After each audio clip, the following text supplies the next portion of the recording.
Olá a todos, eu sou a Elisa, do Fraternidade Espírita Esperança de Getúlio Vargas, e quero fazer com vocês hoje uma reflexão em cima de uma frase dita por Jesus e uma pergunta feita a ele por Simão Pedro. Mas antes da nossa reflexão, vamos serenar os nossos pensamentos, as nossas emoções, nos harmonizando, entrando em sintonia com os benfeitores espirituais que nos acompanham, com os nossos mentores, pedindo a eles que nos auxiliem a estarmos mais receptivos, mais abertos ao entendimento, a buscarmos na nossa essência a possibilidade de uma maior compreensão a respeito da verdade, a respeito do amor, a respeito do Evangelho trazido pelo nosso irmão Jesus. Obrigada, irmãos. Obrigada, irmão Jesus, por ser a mão que nos conduz, que nos guia nessa jornada. Obrigada ao Pai, Criador de tudo que somos, tudo que seremos, do nosso universo, o universo que somos e que habitamos. Obrigada, Pai, pelo teu amor, pela tua misericórdia e por sermos teus filhos.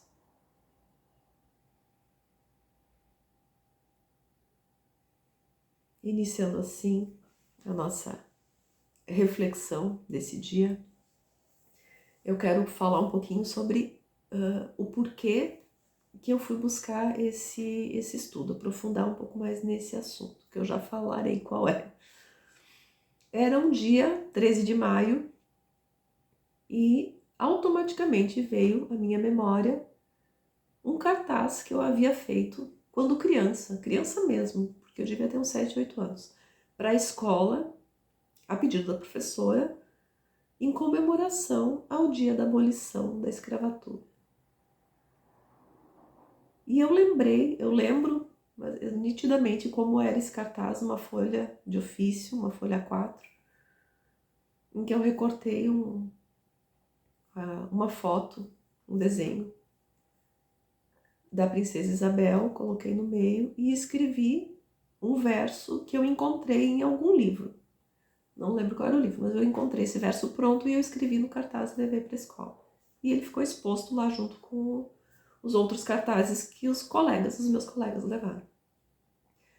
E nesse cartaz dizia assim: 13 de maio, data feliz, não tem mais escravos no nosso país.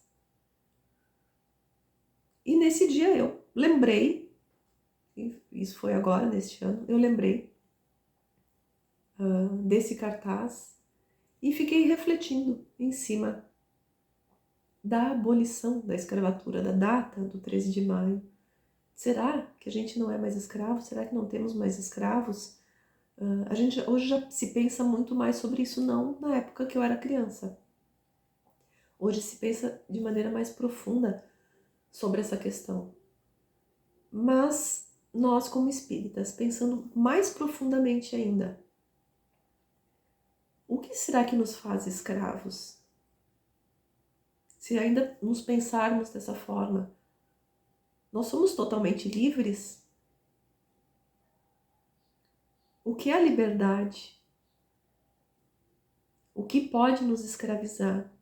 O que pode nos tirar a liberdade?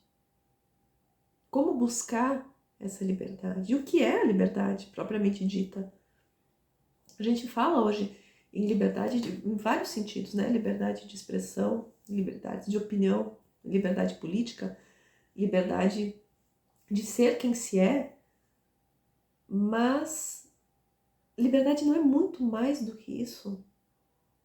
E será que querer exprimir determinadas coisas realmente nos liberta?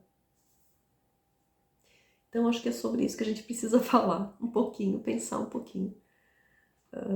Pode parecer até presunção que a gente precisa, mas eu acredito que sim, que nós realmente precisamos pensar, aprofundar mais o nosso pensamento, a nossa reflexão a respeito desse assunto. Pois aquela questão que Pedro faz para Jesus, logo após Jesus ter falado a frase: conhecereis a verdade, conhecereis a verdade e a verdade vos libertará, que Jesus fala para um grupo de judeus que estavam com ele em um templo.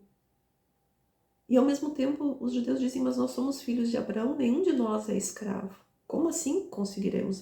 Vamos nos libertar? Libertar do quê? Eles não entenderam a frase de Jesus. E Pedro também não. Porque assim que termina a conversa no templo, que os judeus se retiraram ameaçando Jesus. Pedro, no encontro, dentro da casa de Pedro, aqueles encontros que eles faziam mais aconchegados, assim, mais íntimos de Jesus com os apóstolos, e muitos se deram na casa de Pedro.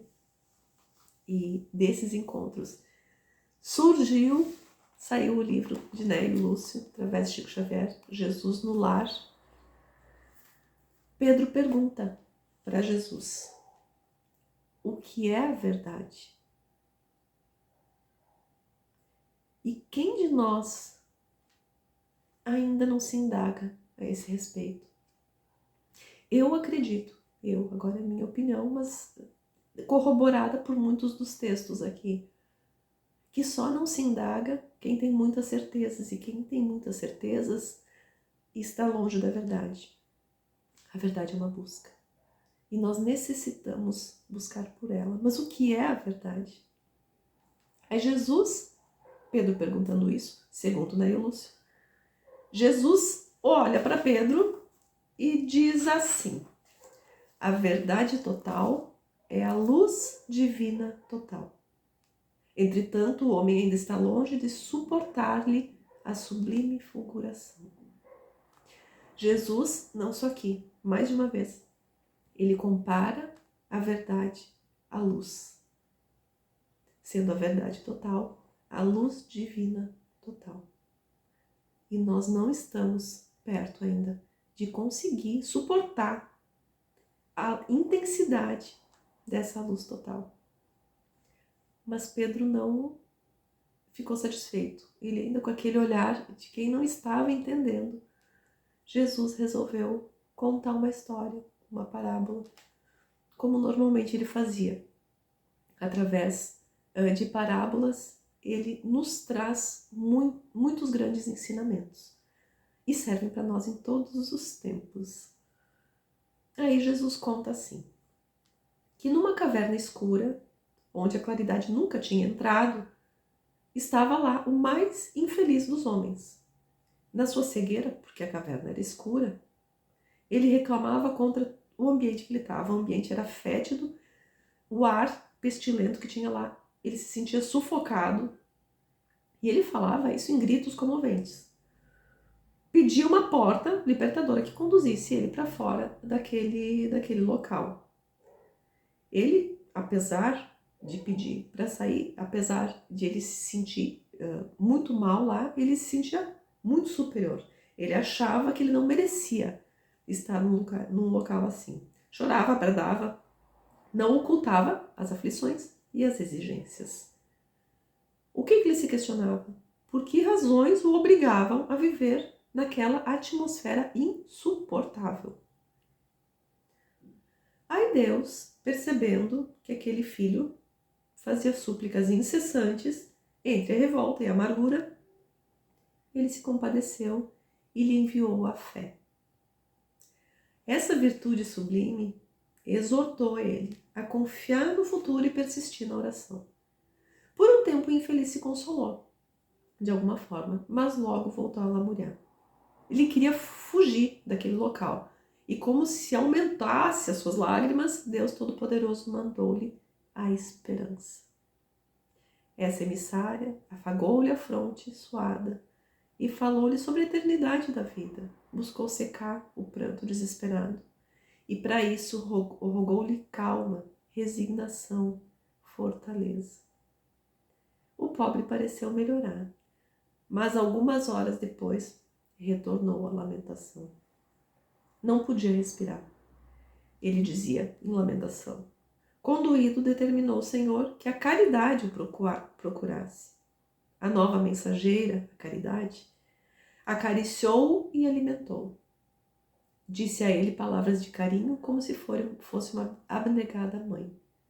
Mas, porque o mísero prosseguisse gritando, revoltado, o pai compassivo enviou-lhe a verdade. Quando a portadora de esclarecimento se fez sentir na forma de uma grande luz, o infortunado então viu-se como ele realmente era. O seu corpo estava tomado de chagas pustulentas, da cabeça aos pés. E naquele momento ele percebeu espantado que o cheiro que ele sentia, desculpem, que aquela atmosfera intolerável que ele vivia, vinha dele mesmo. Ele tremeu, cambaleante, e notando que a verdade, porque clareava, abria a porta da libertação, ele horrorizou-se de si mesmo. E sem coragem de cogitar a própria cura, longe de encarar a visitadora, a verdade, frente a frente para aprender como ele faria para se limpar, para se purificar, ele fugiu, espavorido, buscando outra furna, outra caverna escura, aonde se esconder. O mestre, terminando a história, fez uma longa pausa e terminou. Assim ocorre com a maioria dos homens. Perante a realidade, porque eles se sentem com direito à recepção de todas as bênçãos do Eterno e gritam fortemente implorando ajuda celestial. Mas quando amparados pela fé, pela esperança ou pela caridade, consolam-se e desconsolam-se, creem e descreem, tímidos, irritadiços, hesitantes. Todavia, quando a verdade brilha diante deles e lhes revela a condição em que se encontram, de fato, eles costumam fugir, apressados em busca de esconderijos tenebrosos, dentro dos quais possam cultivar a ilusão. Então, com o auxílio dessa história de Jesus, que ele coloca para Pedro, para os outros apóstolos, a gente pode fazer várias reflexões. Primeiro, dentro dessa frase de Jesus, né? Conhecereis a verdade e a verdade vos libertará. Para mim aqui tem 3 palavras muito importantes ali que a gente pode pensar. A primeira, nós pensamos através dessa história, a verdade. Outra, liberdade. O que é liberdade? E outra, conhecer. O que é conhecer de fato? Vamos começar por essa, por conhecer. Vamos pensar assim, se nós conhecemos, hoje é a era da informação, né? Nós temos tudo na palma da mão. Nosso celular nos dá a informação que nós precisarmos a qualquer hora. Se eu quero saber aonde fica determinado local, se eu quero saber o significado de uma palavra, se eu quero saber algo histórico, ou até sobre uma pessoa, eu tenho como pesquisar. Isso é a verdade? Ou isso é conhecer? Por exemplo, na carteira de cigarro nós não temos algumas verdades? Cigarro não causa câncer realmente? Diz as estatísticas que sim, que a probabilidade é muito maior. Mas a pessoa que fuma, ela está vendo aquela informação. Ela está sabendo daquela verdade. Por que então ela não para de fumar? Essa verdade não libertaria ela? Ela não está conhecendo a verdade? O que é esse conhecer?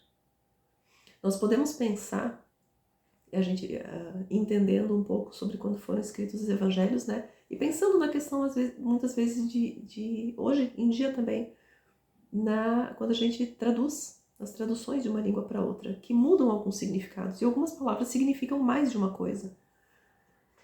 Pensando então no significado de conhecer. Conhecer a gente pode pensar no sentido de saber.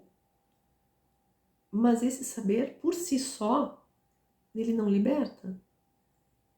Conhecer com profundidade, conhecer a ponto de tornar aquilo dentro da nossa vida algo que nós utilizamos, é diferente, é muito diferente. Vamos lembrar de alguns pontos assim que são importantes. Jesus também nos disse, né, que a quem muito será dado, muito será cobrado. A cada um segundo suas obras. Tem muitas frases que a gente pode trazer para essa reflexão. Pensando assim, nós já temos determinado conhecimento. A nossa consciência vai nos cobrar que a gente haja de acordo com aquele conhecimento que nós temos. Mas nós não agimos dessa forma. O que acontece? Nós mesmos nos cobramos. Ao invés da gente se libertar, a gente mesmo se escraviza. E é isso que aqueles homens com os quais Jesus conversava no templo, a quem ele falou a frase, conhecereis a verdade vos libertará. E eles disseram que não eram escravos. O que Jesus complementa? Deixa eu até pegar o auxílio aqui do Evangelho. Quando eles disseram isso para ele, nós não somos, nunca nos tornamos escravos de ninguém. Como tu dizes que sereis livres? O que Jesus respondeu a eles? Amém, amém vos digo, que todo aquele que pratica o pecado é escravo do pecado. O escravo não permanece para sempre na casa, o filho permanece para sempre. Se, portanto, o filho vos libertar, sereis realmente livres. O que a gente pode entender daqui? O que a gente pode refletir em cima disso? O que é o pecado? Lembrando, né, da etimologia da palavra. O pecado, ele quer dizer andar pelo caminho equivocado, errar o alvo. Eu estou buscando o objetivo equivocado, então eu estou num caminho que não é o melhor, não é o correto. O caminho é um só. A verdade é uma só, a verdade é singular, é a verdade, é uma só. Por isso que é importante pensar que quando nós temos a nossa verdade, o nosso ponto de vista, nós não estamos falando da verdade real, da verdade global, da verdade a qual Jesus se refere. Então, se nós estamos cometendo pecado, se nós estamos indo para o caminho errado, nós precisamos nos corrigir, nós somos escravos.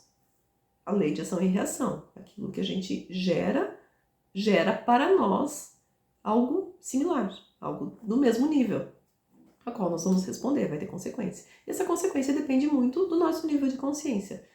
Você não vai cobrar de uma criança que ela risca uma parede, que ela vira um prato de comida, se ela não tem consciência disso, se ela está aprendendo.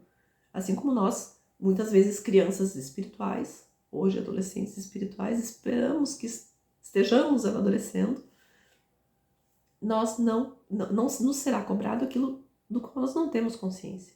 Mas aquilo que nós já temos consciência, sim. E a cobrança não vem de Deus. Deus é amor. A cobrança vem da nossa própria consciência, que exige que a gente haja de acordo com o que a gente já sabe. E agir de acordo com o que a gente sabe é conhecer. É o conhecer de fato. E sempre que a gente conhece a verdade, ela leva à liberdade. O agir de acordo com aquilo que a gente já conhece, aquilo que a gente já sabe. Vamos seguir na reflexão. Então, pecar, errar o alvo, se perder, focar no objetivo equivocado, errar na intenção, precisa de uma cura. E a cura qual é? É corrigir o rumo, é corrigir o foco, corrigir a trajetória, mudar os objetivos. E muitas vezes, o que a gente pensa? Pensa em ter Jesus como modelo, mas pensa em ter Jesus como modelo, Jung diz que é macaqueando quem ele era, imitando. Mas isso não é o que ele pede? Ele pede para seguir ele sendo nós mesmos, que a gente seja quem a gente realmente é. É carregando a nossa própria cruz. Olha o que Jung diz. Seguir Jesus não é imitá-lo, pois podemos estar mascarando a nossa verdade. É nos conhecermos, é trabalhar na nossa melhoria sabendo quem somos, sabendo dos nossos potenciais, mas das nossas fraquezas, assim como ele foi quem ele era. Conhecer a nossa verdade. E a nossa verdade, eu vou pedir auxílio aqui para o Vinícius, no livro Nas Pegadas do Mestre. Quando ele fala sobre a verdade, tem um capítulo nesse livro chamado A Verdade. O que ele diz assim, no início do capítulo? Que a verdade não é aquilo que nos convém, nem o que nos interessa, nem o que nos é afim, nem mesmo aquilo que podemos aceitar com simpatia. A verdade é o que é. É a realidade viva, nua e crua, consoante a revelação, que os fatos atestam, tantas vezes se apele para seu testemunho. A verdade é muitas vezes aquilo que não queremos que ela seja, aquilo que nos desagrada, aquilo com que antipatizamos, aquilo que nos prejudica o interesse. Nos abate e nos humilha, aquilo que nos parece extravagante e até mesmo aquilo que não cabe em nós. A verdade não se acomoda ao homem, nem às coisas dessa vida. O homem é que tem que se acomodar a ela, se quiser conhecer e a possuir. Pensando sobre a luz da verdade, aquela luz que nós precisamos obter, ou adquirir, ou receber de maneira gradativa, paulatina, porque se fosse muito intensa nos cegaria, e sem ela nós também estaríamos no escuro, não enxergaríamos. Pensando nessa verdade, nessa luz, cada vez que a luz se amplia, ela não se amplia do lado de fora. Outra frase de Jesus, muito importante: brilhe a vossa luz. A luz da verdade é luz interna, é luz que vai iluminar os meus passos, os meus pensamentos, mas é de dentro para fora. Cada vez que eu consigo ter acesso à luz da verdade, ela é uma luz a mais que brilha em mim.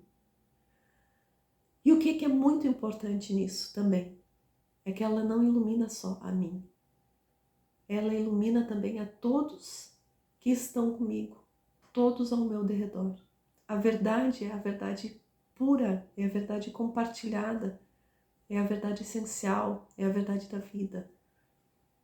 E quando ela já está em mim, aos poucos, gradativa, mas está brilhando, porque eu estou conhecendo de fato, conhecendo no sentido de vivenciá-la, ela ilumina também os meus passos, também por onde eu vou, por onde eu ando. E é essa verdade que nos liberta. Vamos pensar um pouco sobre a outra palavra, sobre liberdade. O que seria a liberdade que Jesus fala? Aquela liberdade que ele fala para os homens que conversavam com ele no templo. A liberdade que ele tanto nos diz em tantas palavras, em tantas parábolas. Aqui eu peço ajuda pro... Vamos ver de quem que é o texto aqui. Paulo Alves Godoy, que é do livro... Olha só o ano desse texto, é de 1971. Foi publicado no jornal O Clarim. Tem uma partezinha, ele fala sobre essa frase de Jesus, conhecereis a verdade vos libertará. E ele fala, né, que a gente busca muito liberdade, hoje, como já nós pensamos aqui, conversamos aqui. Mas olha o que ele nos diz sobre isso, que Jesus Cristo, no desempenho do seu messiado na Terra, ele ensinou um conceito diferente de liberdade. O conceito esse, que a apreciável parcela da humanidade está longe de assimilar. A libertação espiritual através do conhecimento da verdade. E essa libertação é a mais importante para o homem, pois implica em livrar-se dos preconceitos, superstições, orgulho, vaidade, ódio, avareza, do personalismo, do ciúme, da inveja, da avareza, dos apegos às vãs tradições. E o libertar-se de tudo isso, agora me ocorreu, eu lembrei também da oração do Pai Nosso, que Jesus também emprega a palavra liberdade na oração.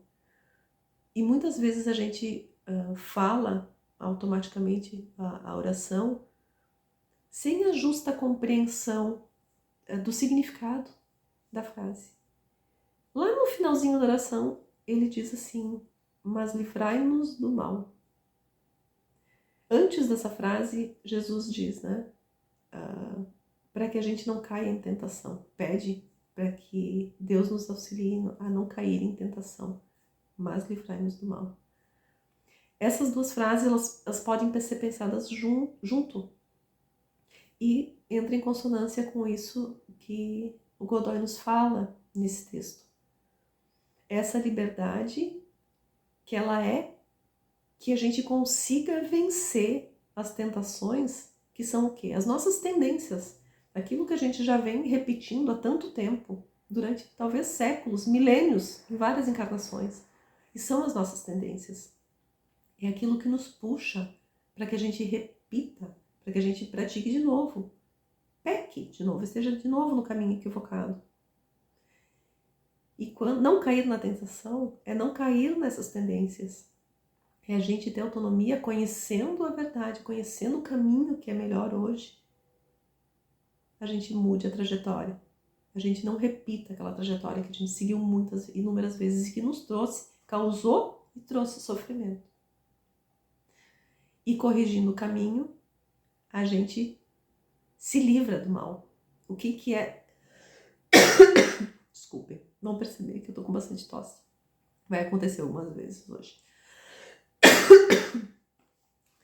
E nos livrarmos do mal é desse mal que ainda existe em nós. A gente vai ser livre, vai se libertar do mal no momento que a gente conseguir, por nós mesmos, não cairmos mais em tentação. Vencer essas tendências, escolher um novo caminho por conta própria, sempre com auxílio, porque a gente sempre vai ter auxílio. A gente tem auxílio tanto para as boas como para as más intenções, né? Mas para as boas a gente tem bons auxílios, tem o nosso mentor, tem os amigos espirituais, tem a nossa família espiritual que é imensa, que vai estar nos auxiliando. Tomar melhores decisões, seguir uma trajetória mais correta e a gente se livra do mal, a gente se liberta do mal. A gente vai ter liberdade desse mal que habitava até então em nós. Muitas vezes a gente pensa que o mal vem do outro, né? O mal do outro... Tem uma frase que eu gosto muito do Alírio de Cerqueira Filho, que ele é da Federação Espírita do Mato Grosso. Ele diz assim, que na Terra existe muita injustiça, mas não existe injustiçado. Se a gente acredita em Deus, não existe injustiçado. Apesar da injustiça que nós praticamos, porque a gente habita aqui e nós somos muito imperfeitos. Então a gente ainda pratica muitas injustiças. Mas o que nos ocorre, nós não podemos nos colocar na posição de injustiçados. Nós estamos colhendo muito do que nós plantamos. Lembrando que Deus é misericordioso. Então a conta sempre vem menor do que a gente adquiriu. Confiando nisso, pensando nisso, o não cair em tentação e nos livrar do mal a cada passo, a cada encarnação, sempre se renovando, a gente pode lembrar, pode pensar que depende de cada um de nós. A porta é estreita, a passagem é única, somos só nós. Isso faz lembrar de uma historieta que tem no início do livro Libertação, que André Luiz narra ali um antigo conto, uma lenda egípcia do peixinho vermelho, onde ele fala de um peixe que vivia num local, num lago, no centro de um jardim, um lago grande com vários ladrilhos, no meio de um monte de outros peixes, né? Eram vários peixes. Todos eles bem pachorrentos, é a expressão que ele usa. E comendo muitas larvas.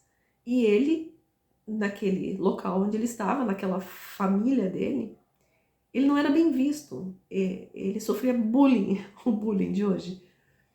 Porque ele era magrinho, ele não conseguia pegar muitas larvas, ele não se alimentava direito, ele não conseguia dormir nas covas de lama que eles deitavam para dormir, para descansar, porque eles passavam o dia entre comer e descansar o dia inteiro. E ele não conseguia. Então ele era desprezado. Ele vivia meio à margem da sociedade que ele vivia, que ele estava. E por isso ele era mais magrinho que os outros, porque ele não conseguia se alimentar direito, não conseguia descansar direito também. E ali eles viviam, inclusive eles tinham um rei entre eles, que era enorme, era um peixe enorme, barbatanas gigantescas. E o peixinho, ele não tinha com quem conversar, ele não era bem quisto por ninguém lá. Ele resolveu mapear o território que ele vivia lá, o lago que ele vivia, contou todos os ladrilhos, e ele acabou encontrando um ladrão, uma saída. E ele pensava, ele andava por lá, ele pensava, será que eu não vou procurar outros locais, quem sabe descobrir um lugar diferente daqui? E um dia ele pensou e foi, resolveu, disse, quem sabe eu encontro algo diferente e depois venho contar para as pessoas que habitam aqui, né? E ele era magrinho, aquela grade era estreita, ele perdeu umas escamas ali, mas conseguiu passar.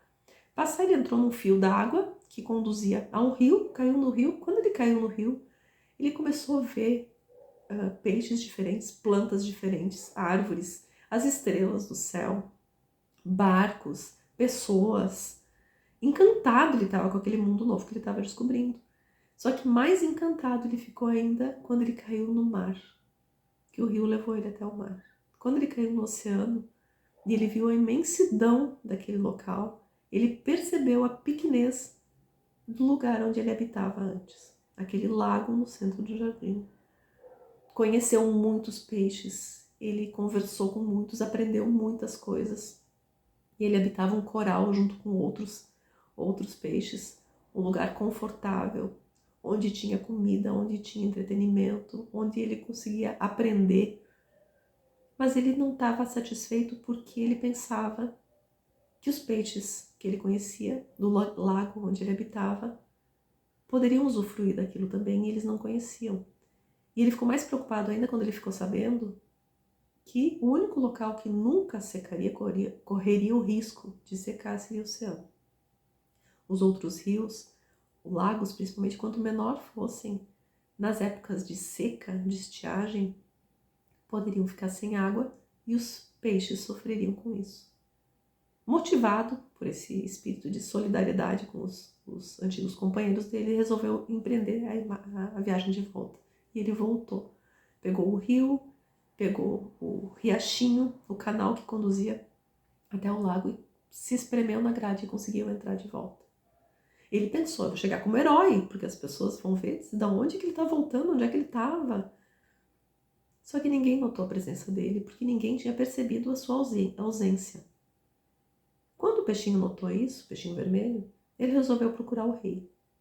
Contou para o rei das suas peripécias, da sua aventura.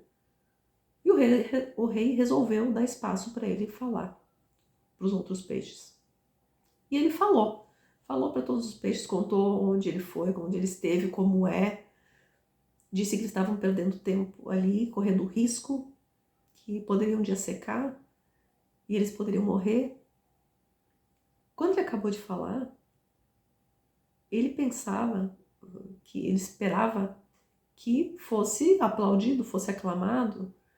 Só que no final da sua fala, ele disse, se nada é também tão de graça, a gente pode ir, precisa ir, só que para passar pela grade, vocês precisam perder peso. Todos vão ter que emagrecer, passar um tempo comendo menos, se exercitando mais.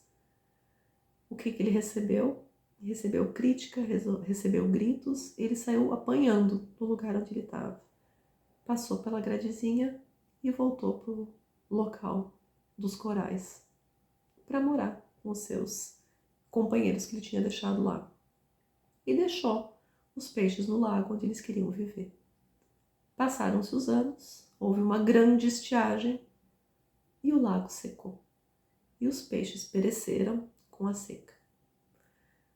E nós pensamos, trazemos para nós um pouco dessa historieta também, que André Luiz conta no início do livro Libertação. Libertação é o nome do livro. O que nós estamos empreendendo pela nossa liberdade? E o que é de fato liberdade? Muitas vezes nós pensamos que ser livre é dizer o que se quer, é fazer o que se quer, mas o Evangelho ou a literatura espírita no geral, ela nos diz que liberdade não é a gente fazer o que a gente quer, mas é fazer o que a gente deve fazer.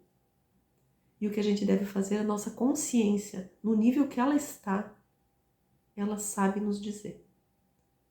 Nós temos a noção, se nós quisermos, de qual o caminho correto, de qual a nossa cura. Se nós estamos pecando, se nós estamos indo para o caminho equivocado, e nós podemos nos curar, buscando uma nova trajetória, acertando o alvo, a nossa consciência pode nos conduzir. E nós podemos adquirir a liberdade. Nós podemos deixar nossa luz interior brilhar, a nossa verdade brilhar. No livro O Homem Integral, a psicografia do Divaldo Franco, texto da Joana de Ângeles, ela nos diz que o mundo oferece vários caminhos, várias opções, que são a porta larga. Mas quando nós queremos seguir a verdade, as leis divinas e sermos livres, nos libertarmos das ações que nos acarretam sentimento de culpa ou desculpismos, temos apenas uma opção: amar, perdoar, trabalhar, confiar. Essa é a porta que é Jesus, a porta estreita. Quem lembra do texto de Paulo, das recomendações de Paulo? Somente através da aceitação da sua identidade, sem disfarces, o homem, por fim, adquire o amadurecimento psicológico que o capacita para uma existência ideal e libertadora. É a aceitação da sua identidade sem disfarces. Não é fácil, não, porque nós temos que olhar também para aquele lado nosso que a gente quer esconder da gente mesmo. E nem sempre isso é consciente, normalmente não é consciente. Tanto que essa busca pelo autoconhecimento, ela é uma das grandes buscas em toda a história da humanidade. Quando Sócrates disse, conhece-te a ti mesmo, ele fala com propriedade, porque ele busca, vamos lembrar um pouquinho da história de Sócrates. Quando ele é acusado, quando Sócrates é acusado de corromper a juventude, essa foi a acusação dele. Ele estava fazendo questões, fazendo a juventude se questionar, conversando com os jovens e fazendo com que eles questionassem, e eles estavam questionando a religiosidade, as crenças dele, né? Eles eram politeístas, era um povo politeísta. E ele foi acusado disso. Dentro da sua defesa, isso está no livro Apologia a Sócrates, se não me engano, que Platão escreve, né? Sócrates nunca escreveu nada, mas Platão traz muito da história de Sócrates. Ele faz a própria defesa no julgamento dele e ele narra a história. Ele diz que Arquidonte, acho que eu não lembro exatamente quem foi, o que pediu para o oráculo de Delfos, que era onde eles iam buscar, fazer muitas questões, perguntas importantes, e o oráculo, que nunca mentia, essa era a certeza que eles tinham, disse a Querofonte, quando ele pergunta se existia algum homem mais sábio que Sócrates, o oráculo disse que não existia nenhum homem mais sábio que Sócrates. E Sócrates se pegou com uma questão profunda, porque ele não se achava o homem mais sábio, mas ele sabia que o oráculo não mentia. Então ele foi a busca dele foi procurar desmentir, assim, tentar buscar a prova de que o oráculo estaria errado, porque não ele não se julgava, ele não imaginava que ele fosse o homem mais sábio. E ele foi atrás de pessoas que ele julgava serem sábias. Ele falou com políticos, ele falou com artesãos, ele falou com várias pessoas. E cada um, dentro da sua área, respondia a ele e levou ele a conclusões parecidas, que as pessoas achavam que dominavam as outras áreas também. Eles eram muito inteligentes, eles tinham muito conhecimento dentro da sua área, muita habilidade dentro da sua área. Mas para eles sabiam as outras também. E Sócrates percebia que eles não conheciam as outras áreas. Então, o que ele percebeu? Que eles não tinham noção daquilo que eles não conheciam. Então que Sócrates concluiu que o que fazia dele o homem mais sábio? Ele era o único que tinha noção do quanto ignorava. Tinha noção da sua ignorância. E quantas vezes é o orgulho que nos coloca, que é o nosso obstáculo para que a gente realmente tenha autoconhecimento. É o orgulho que faz com que a gente não olhe para a gente e veja imperfeições e veja ignorâncias. Só que é só a ignorância que faz buscar o caminho. Fazendo mais uma reflexão que eu acho que é muito importante. Tem assim, a gente costuma dizer, popularmente falando, grosso modo, que o mal é a ausência do bem. Mas se a gente pensar assim, que o mal é a ausência do bem, a gente está supondo que Deus não está em todos os lugares. Deus é amor e Deus está em tudo. Ele é onipresente. Se Deus está em tudo, o amor está em tudo, então não tem lugares onde o bem não está. O que a gente pode concluir? Que o mal não seria a ausência do bem. O mal é a ignorância do bem. O bem muitas vezes é ignorado por nós. Mas quando nós começamos a conhecê-lo, a buscá-lo, através da busca, porque conhecer é buscar para conhecer e incorporar na nossa vivência, a gente está deixando o mal para trás. A gente está nos livrando do mal que está em nós. E estamos caminhando para o caminho do bem, para o caminho do amor, para o caminho que liberta. Porque nós agimos mais adequadamente com as leis divinas. A gente age de acordo com elas, não gerando elementos que façam com que a gente precise reparar mais tarde. Gerando ativamente boas plantações e boas colheitas, futuras boas colheitas. Então esse é um trabalho ativo. Realmente, o conseguir buscar o bem é um trabalho ativo. Tem uma frase do Jung que eu acho, assim, fantástica.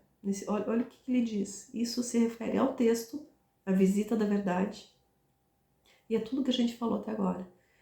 Ele diz assim, que não há despertar de consciências sem dor. As pessoas farão de tudo, chegando aos limites do absurdo, para evitar enfrentar a sua própria alma. Ninguém se torna iluminado por imaginar figuras de luz, mas sim por tornar consciente a escuridão. Aqui traz todos os elementos do que a gente falou até agora. A luz para iluminar a escuridão de quem nós realmente somos. E se a gente estiver numa caverna escura, orando e pedindo auxílio, e a gente enxergar que é a gente mesmo que está provocando esse nosso sofrimento, que a gente tenha coragem de encarar a verdade que nos foi enviada em nosso próprio benefício, e encare quem a gente é. Ilumine a nós mesmos e procure acertar o alvo, porque se isso é consequência de caminhos equivocados, que a gente busque o acerto, que a gente caminhe em direção ao acerto. E faça como Sócrates fez. Busca o autoconhecimento. Busca saber o que tu ignora. Que a gente não seja o dono da verdade. Ninguém é o dono da verdade. Sendo o dono da verdade, a gente se aprisiona, querendo ser, né? Que a gente consiga perceber a nossa própria ignorância para que sim a gente busque o conhecimento. Eu gosto muito de uma metáfora que eu escutei de um cientista, me fugiu o nome dele agora, Ele inclusive ganhou um prêmio por ter relacionado a espiritualidade com a ciência nas suas falas, na sua pesquisa. E ele diz que ele percebe o conhecimento como uma ilha que quanto mais conhecimento a gente tem, maior essa ilha se torna. Só que quanto maior a ilha se torna, a margem dela com o oceano, que é o desconhecido, também se torna maior. Então, quanto mais a gente sabe, mais a gente aprende, mais a gente percebe o que não sabe. E é isso que faz com que a gente busque saber mais. A gente não está pronto, está longe disso, muito longe disso. Então, que a gente siga buscando aprimoramento, buscando conhecimento e buscando aplicar esse conhecimento, fazendo com que a nossa consciência, com que as nossas ações estejam de acordo com a nossa consciência e vivenciando a nossa verdade, para que sim a gente gere liberdade, que a gente conheça isso de fato e gere liberdade. A liberdade que a gente precisa para ser mais feliz. Que a gente possa, sendo assim, ser um bom exemplo para os outros também. Porque isso contagia, que a gente contagie no bem. Eu não lembro se é de Santo Agostinho a frase, me corrijam, podem escrever embaixo aqui depois de quem é, se não é dele, que diz que a nossa vida talvez seja o único evangelho que as pessoas leem. Então, que sejamos, como espíritas, muitas vezes observados, que sejamos bons exemplos, que sejamos aquilo que o outro, que a gente quer que o outro seja, principalmente aqueles que estão perto de nós, né? Filhos, principalmente, que a gente seja o melhor exemplo possível, que a gente viva a nossa verdade, que a gente siga o Cristo e siga Ele de fato. Ele era quem Ele era, de verdade, que a gente seja quem a gente é. E assim, conheça a verdade e seja libertado por ela. Obrigada a todos vocês e que tenhamos uma semana de muitas verdades, de muita busca e sejamos sempre melhores.